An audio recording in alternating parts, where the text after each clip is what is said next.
Well, I'm Brian Mogg.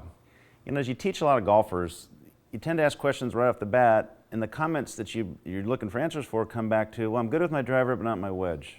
Or I'm good with my wedge, but not my driver. It seems like golfers tend to go extreme in one direction. And part of the answer, the solution for all this, is to figure out where the bottom of your arc is. So if you're good, if I ask you if you're a good driver, and you say, yeah, well, I know that you're probably going to somewhat stay back and sweep up on it, but if you do that swing with a wedge, you're probably going to hit a lot of fat shots, chunk shots, thin shots.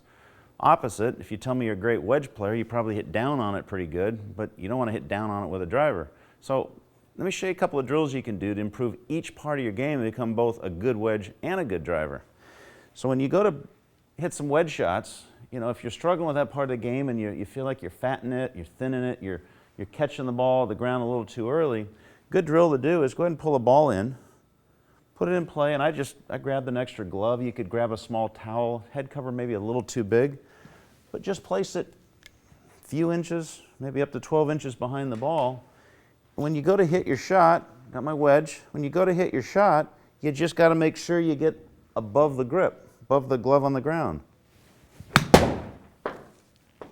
Felt a lot more angle of attack. I felt really a downward hit. You got all this loft, go ahead and use it, but hit down on it. Don't do some combination of hang back and then bottom out early.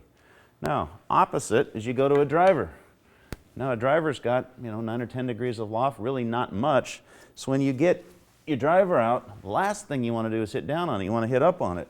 So a good drill for this, go ahead and, you know, tee it up normal. Grab an extra sleeve of balls, empty it out, and then go ahead and put it in the ground just enough ahead of the actual ball you're going to hit that the club head's not going to take it out. So when you swing, now your bottom's got to get a lot lower. It's got to get more forward, and your ball's got to get launched up and above the sleeve of the balls. So with the driver, I'm hitting up. With the wedge, I'm hitting down. You can tweak those just more through setup positioning. You can learn to get the driver launched high and long. The wedge, you can bottom out and hit it solid.